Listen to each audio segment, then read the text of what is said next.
Patay ang isang UP Diliman student sa military operation sa Negros Occidental. Depensa ng AFP, armed encounter laban sa mga rebelde ang nangyari. Narito ang agenda report ni Joash Malimban.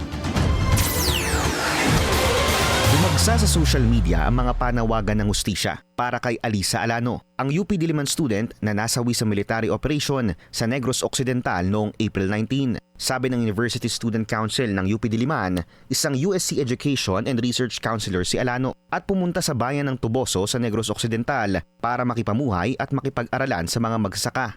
Layon daw nito na alamin ang kalagayan ng komunidad na biktima umano ng pangangamkam ng lupa, pagsasamantala at militarisasyon sa lugar. Sa comment section ng post, nagbahagi ng kani-kanilang kwento ang mga kamag-aral nito. Ayon sa mga kapwa estudyante, isang mahusay na student leader, activist at kaibigan si Alano. Mariinding kinundena ng iba pang organisasyon sa loob at labas ng UP ang pagkamatay ng estudyante dahil biktima raw ito ng red tagging at state violence. Giit naman ng Armed Forces of the Philippines, armed encounter ang nangyari sa Negros Occidental. Inilunsad daw ang operasyon mag-aalas 4 ng madaling araw matapos ang verified reports mula sa mga sibilyan na may New People's Army rebel sa lugar. Bukod kay Alano, 18 pa ang napatay na ayon sa AFP ay mga miyembro rin ng NPA.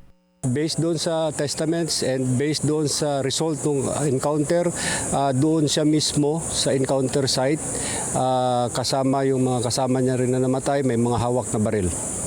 Umalma rin si Defense Secretary Gilbert Teodoro. Bakit kasama ng NPA? Oh, yun ang dapat itanong sa kanila. Dapat nga eh. At kung nandun yung estudyante, hindi man combatant, obstruction of justice or aiding and abetting yon. So kasama din yun. Whether or not na NPA yun, nandun sa enkwentro, you shouldn't be there in the first place. Sa kabila nito, nanindigan ng USC UP Diliman na inosenteng sibilyan si Alano. Patuloy rin ang panawagan ng mga estudyante ng UP at mga aktivista ng hustisya sa pamamagitan ng isang vigil protest ngayong araw. Para sa agenda, Joash Malimban, Billionaire News Channel. Mag-follow sa aming mga social media accounts at mag-subscribe sa aming YouTube channel para sa pinakahuli at eksklusibong mga balita.